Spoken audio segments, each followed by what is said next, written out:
Union intersection পড়েছিলাম না, মানে আমরা সবাই মোটামুটি যখন ম্যাথ করছি তখন ইউনিয়ন ইন্টারসেকশন সম্পর্কে আমাদের মোটামুটি আইডিয়া আছে। সো এই সলিড টুলস গুলো বেসিক্যালি ওই ফান্ডামেন্টাল গুলো ইউজ করে কাজ করে। আমরা যদি দেখি যে আমি এটাকে গ্রুপ করে ফেললাম, যে কন্ট্রোল জি আমার কি করা ছিল, কন্ট্রোল জি দিলে আমার গ্রুপ হয়ে যায়, অথবা আপনারা সবগুলোকে সিলেক্ট করে মেক গ্রুপ দিবেন রাইট ক্লিক করে। এটা একটা বক্স নিলাম, এই বক্সটাকে মুভ করে এখন আমার এখানে টুলস আছে কয়টা, একটা দুইটা তিনটা চারটা পাঁচটা ছয়টা। তো আমার করতে হবে 6টা কপি।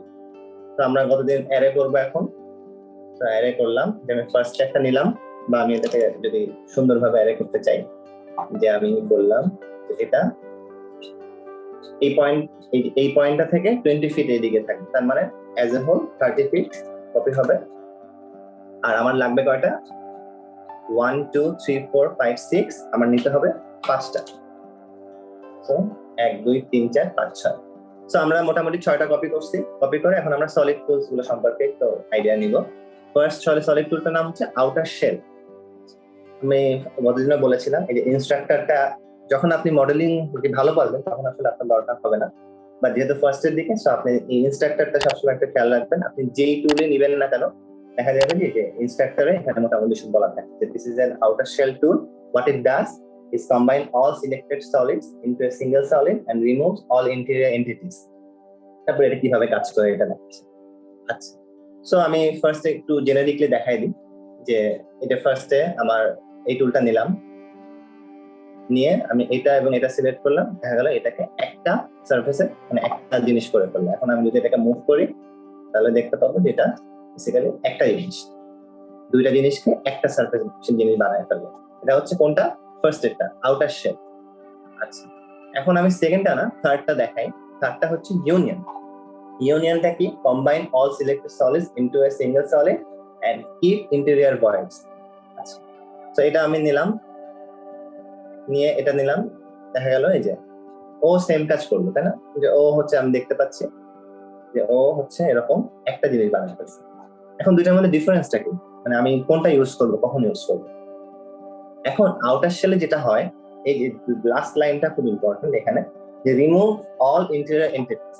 তার মানে আমার ভিতরে যদি কোনো ভয়েড থাকে তাহলে ও ওই ভয়েডটাকেও বাদ দিয়ে দিবে। বাট আমি যদি ইউনিয়ন ইউজ করি তাহলে ও ভয়েডটা বাদ দিবে না। এখন আমি একটু কি করে দেখাই, একটা এক্সাম্পল দিয়ে দেখাই। হয়তো আমি একটা ছোটখাটো বাসা চিন্তা করছি, যে এটা একটা বাসা, যেটার আমি হচ্ছে যে আমার অফসেট টুল নিলাম, অফসেট টুল নিয়ে আমি হয়তো কত 1 ফিটের একটা নিলাম, নিয়ে আমি যেটা করলাম আমি এটাকে 10 ফিট তুললাম।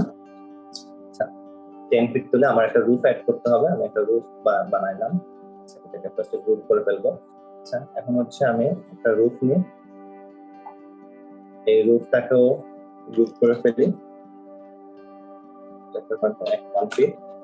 আচ্ছা, তো আমার এখানে দুইটা এন্টিটি আছে, একটা হচ্ছে রুফ আর একটা হচ্ছে ভিতরের। আমি যদি ওয়্যার ফ্রেমে দেখি তাহলে আমরা দেখতে পাচ্ছি যে আমার যে রুফ আছে একটা, আর ভিতরে একটা ভয়েড আছে। চলে যাই। তো এখন যদি আমি নিতে চাই, এই যে আমি যদি এটাকে নিই, যে ফার্স্ট এরটা নিলাম, সেকেন্ডটা দেখা যাচ্ছে নট এ সলিড। সলিড না, বিকজ এখানে একটা সারফেস আছে, একটা সিঙ্গেল সারফেস, যে এই সারফেসটা, যেটার কারণে ও সলিড হিসেবে কি করতে পারছে না, কারণ সলিড কি একটা 3D অবজেক্ট না।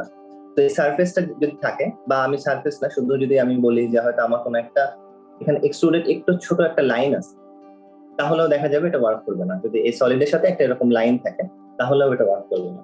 সো সলিড মানে হচ্ছে একটা সলিড অবজেক্ট, মানে it has 3D properties. 2D কোনো সারফেস এটাতে কাজ করবে না, 2D লাইনও এটাতে কোনো এটাতে কাজ করবে না। তো এটাকে সলিডে কনভার্ট করার জন্য আমাদের যেটা করতে হবে, আমাদের মাঝখানে সারফেসটাকে ডিলিট করে দিতে হবে, অথবা যেটা করতে হবে আমাদের নিচে আরেকটা সারফেস অ্যাড করতে হবে, যেটা আমরা করব না। আমরা যেটা করব যে আমরা হচ্ছে এই এডিটে যাব, এডিটে যে আনহাইড যে কন্ট্রোল অল্টার এইচ দিলে সবকিছু। তো আমরা যেটা করব, আমরা এটাকে নিলাম। এখন আমরা এই দুটা জিনিসকে কপি করি। এখন আমরা দেখব যে আমাদের এইটাতে আর এইটাতে কোন ডিফারেন্সটা কি হচ্ছে। আমি ওয়্যারফ্রেমে যাই, আমার ফার্স্টে সলিড গ্রুপ, এই যে এখানে দেখা যাচ্ছে 1 দেখা যাচ্ছে, ছোট ওইটা 1 solid group 1, solid group 2, solid group 3, এই তিনটাকে অ্যাড করার পরে এই যে আমার জিনিসটা সলিড হয়ে গেল একটা। আর ওয়্যার ফ্রেমে দেখতে পাচ্ছি যে ভিতরে কোনো ভয়েড নেই, ঠিক আছে। ও ভয়েডটাকে একটা সলিড বানায় ফেলছে, একটা আউটার শেল দিয়ে কনভার্ট করে ফেলছে, যেটা ওর নামই সেটা, যে it creates an outer shell. আচ্ছা, এখন আমি ইউনিয়নে যদি যাই তাহলে সরি স্পেস চাপ দিতে হবে। স্পেস হচ্ছে সিলেক্টেড শর্টকাট। সো ফার্স্টেরটা দিলাম, সেকেন্ডটা দিলাম, থার্ডটা দিলাম। এই যে এখন আমরা স্পেস চাপ দিব, বা বাইরের সাদা জায়গায় ক্লিক করলেও হবে। সো দেখতে পাচ্ছি যে এই যে ভিতরে বাইরে একটা সলিড আছে, ভিতরে একটা ভয়েড আছে। সো দুটো ডিফারেন্সটা বেসিক্যালি এইটাই, যে আমি যখন আউটার শেল ইউজ করবো তখন হচ্ছে পুরাটা একটা আউটার শেল হয়ে যাবে জাস্ট, আর যখন আমরা ইউনিয়ন ইউজ করবো তখন হচ্ছে ও এলিমেন্ট গুলাকে জাস্ট জয়েন করে ফেলবে, তিনটা এলিমেন্টকে একটা এলিমেন্ট হিসেবে কনভার্ট করে ফেলতেছে। বাট ভিতরের ভয়েডটা, ভিতরে যে ডিটেল গুলো, আমরা যদি এটাকে ওয়াল ধরি, বা আমি হয়তো চিন্তা করতেছি যে আমার কিছু এক্সটেরিয়র ওয়ালস আছে আর কিছু ইন্টেরিয়র ওয়ালস আছে। সো আমি এক্সটেরিয়র এবং ইন্টেরিয়র ওয়াল গুলোকে জয়েন করে ফেলতেছি। তো তখন হচ্ছে আমি এই যে এক্সটেরিয়র এবং ইন্টেরিয়র ওয়াল গুলোকে জয়েন করে ফেললাম কি দিয়ে, ইউনিয়ন দিয়ে। এখন যদি আমি আউটার শেল দিয়ে করি তখন দেখা যাবে যে পুরাটা সবকিছু বাদ দিয়ে ও একটা জাস্ট আউটার শেল তৈরি করে ফেলছে। So we have to be careful about that, যে কখন আমরা কোনটা ইউজ করতেছি।